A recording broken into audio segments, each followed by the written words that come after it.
Welcome to Market Brief After Hours. Today, we are unpacking a truly fascinating Wednesday on Wall Street.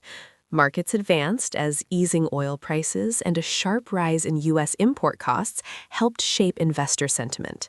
And of course, geopolitical uncertainty remains firmly in the driver's seat. We have conflicting signals coming out of Washington and Tehran, yet traders seemed incredibly willing to look right through them. Let's start by breaking down the broader market sentiment. How exactly did Wall Street digest all of this today? It was a classic tug-of-war between macroeconomic data and geopolitical headlines, but optimism ultimately won out for the session. We saw a market that was eager to embrace any sign of de-escalation. Even though Iran indicated it has no intention to engage in direct talks, there are reports of ceasefire proposals being exchanged through intermediaries. That glimmer of hope, combined with a pullback in oil prices, was enough to encourage risk-taking. Investors rotated back into equities, particularly leaning on the renewed strength in technology stocks, which really helped stabilize the broader indices after the heavy volatility we have seen recently. Let's get right into the numbers for the major U.S. indices, because the gains were quite solid across the board. They certainly were.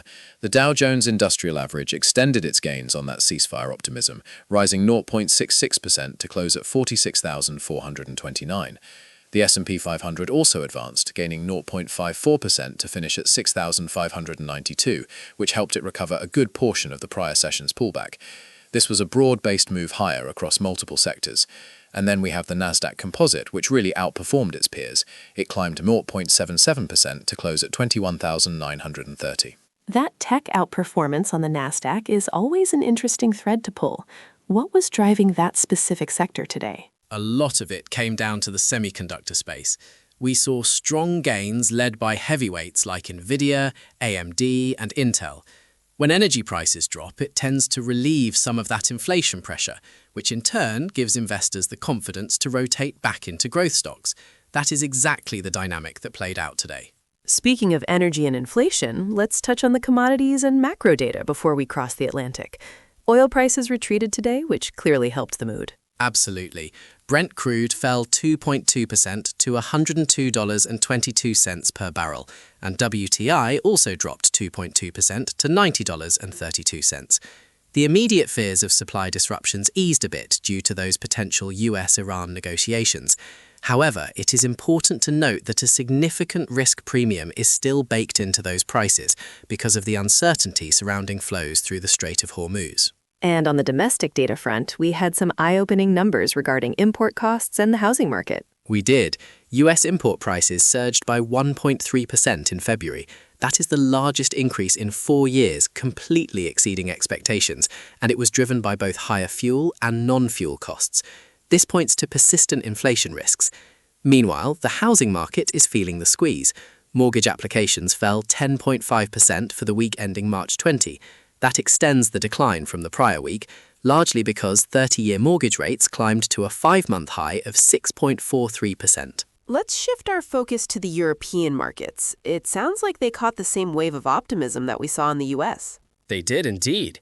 European equities closed firmly higher, with the Stoxx 600 rising nearly 1.3% as all major bourses finished in positive territory. Looking at the specific countries, the UK's FTSE 100 gained 1.25% to 10,089. In France, the CAC 40 rose 1.33% to 7,847. Germany's DAX advanced 1.41%. Italy's FTSE MIB climbed 1.48% to 44,013, and Switzerland's SMI added 1.62%.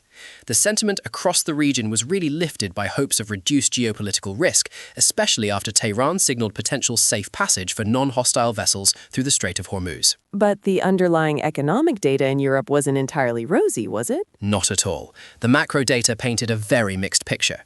In Germany, the Ifo Business Climate Index fell to 86.4, which is its weakest level since February 2025. It really reflects deteriorating expectations amid the ongoing conflict. Over in the UK, inflation held steady at 3% in February, but there was a sharp jump in inflation expectations to 5.4%, highlighting growing pressure on the Bank of England. On the flip side, in Spain, producer prices dropped sharply by 7% year-on-year, mostly driven by falling energy costs, which signals some underlying disinflationary forces in parts of the region. We are going to take a brief pause right here. When we come back, we will dive deep into the Forex markets, look at the technical moving averages, and break down today's biggest individual market movers. Stay with us. Welcome back to Market Brief After Hours. Let's pivot to the foreign exchange markets. The US dollar has been making some interesting moves against the major pairs. Let's start with the euro. The British pound doesn't seem to be faring much better. What is the technical setup for GBP USD? It is a very similar story. GBP USD closed at 1.3366, down 0.34%, consolidating near recent lows after trading between 1.3436 and 1.3359. The medium-term structure is weakening. Price remains trapped below the 50-day SMA at 1.3505, the 100-day SMA at 1.3407, and the 200-day SMA at 1.3433. The inability to reclaim those key moving averages is really weighing on sentiment. Immediate resistance is at 1.3436 and support rests at 1.3359. If it breaks below that support, it reinforces the bearish momentum down toward the 1.3300 level. On the flip side, the dollar is showing incredible strength against the Japanese yen. Yes, USD JPY is extending its rally on very strong momentum. It closed at 159.47, up 0.5%, pushing into fresh cycle highs. The technicals here are incredibly bullish. The price remains firmly above the 50-day SMA at 156.54, the 100-day SMA at 158.24, and the 200-day SMA at 152.23. All of those moving averages are trending higher. The consistent pattern of higher highs and higher lows shows sustained buying pressure. Immediate resistance is at 159.50 and the 160.00 psychological level. As long as it holds above the support at 158.56, the bullish outlook remains completely intact. And what about the Australian dollar? AUD-USD is sliding. It closed at 0.6948, down 0.66%, after slipping below its 50-day SMA at 0.7006. While the price is still above the 100-day SMA at 0.6803 and the 200-day SMA at 0.6670, the near-term bias has definitely turned negative. We have seen repeated failures to break through the 0.7000 level, which highlights growing selling pressure. It needs a recovery above 0.7006 to stabilize. Otherwise, a break below the 0.6943 support could confirm further downside. Let's quickly check in on precious metals. Gold and silver both had some dramatic intraday action. They did.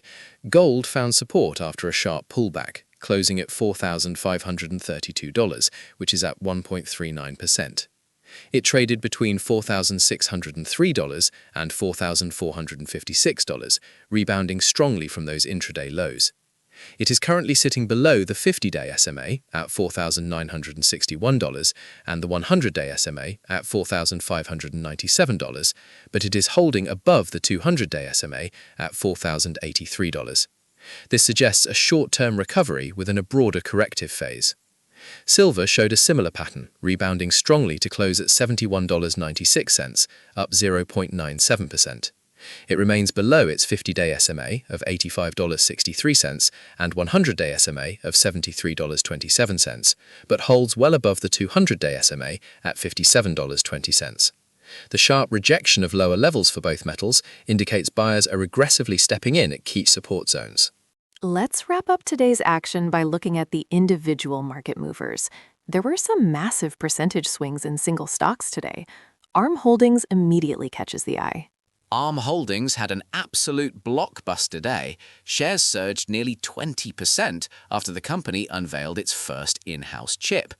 Even more impactful, they projected this could generate $15 billion in revenue by 2031. That kind of forward-looking revenue visibility sent buyers rushing in. We also saw some movement based on IPO speculation, specifically with EchoStar. Yes, EchoStar gained close to 8%. There are reports circulating that SpaceX could file for an IPO as early as this week. Because EchoStar holds a 3% stake in SpaceX, the market is pricing in the potential windfall from that public offering. And what about earnings? Braze seemed to have a fantastic report. Braze jumped about 20% today.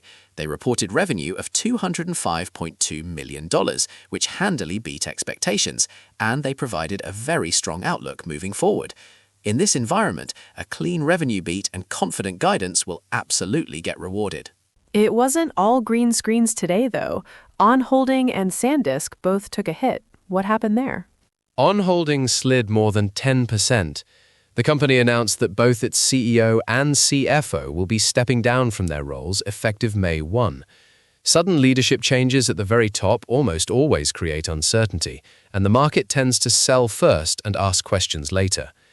As for SanDisk, the stock dropped 3.5% after they unveiled a $1 billion strategic investment in Taiwan's Nanya technology.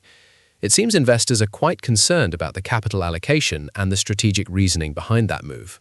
It really highlights how fragile the current environment is. A rebound can happen the moment energy pressures ease, but persistent inflation risks and geopolitical headlines mean the volatility is far from over. Thank you for breaking it all down so clearly. It is a market that wants to recover, but still lacks strong conviction. The next phase will absolutely be dictated by how these inflation dynamics and geopolitical developments unfold. That is all the time we have for today's breakdown. If you find this useful, please follow Market Brief After Hours.